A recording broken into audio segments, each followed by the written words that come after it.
Eh bien, l'objet, c'est d'envisager l'avenir de la coopération militaire entre la Côte d'Ivoire et la France. La Côte d'Ivoire, qui est ici bien l'un des partenaires privilégiés de la France en Afrique de l'Ouest. Vous le savez, la force française Barkhane s'est terminée il y a quelques mois. Et la France donc réarticule ses forces militaires dans la zone. Et la Côte d'Ivoire sera la vitrine, le modèle, selon l'entourage du ministre, de cette nouvelle politique militaire française en Afrique de l'Ouest. Et cela passera notamment par une baisse des militaires présents en Côte d'Ivoire. Ils sont pour l'instant à peu près 1 millier présents à la base des forces françaises de Port-Bouët. Et on ne sait pas combien ils seront à l'avenir exactement, mais ils seront donc moins nombreux. Paris veut désormais se concentrer sur la formation, la cybersécurité, l'entretien de matériel, mais également la vente d'armement.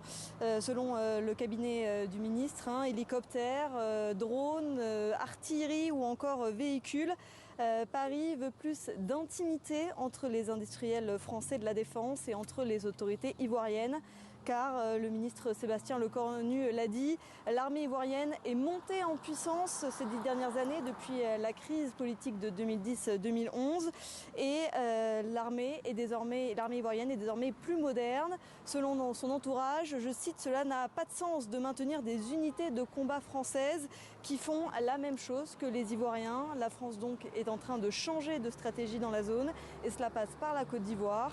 Le ministre français des armées, donc Sébastien Lecornu, qui, vous l'avez dit, se rendra ensuite à Dakar, au Sénégal, pays qui abrite lui aussi une base des forces françaises.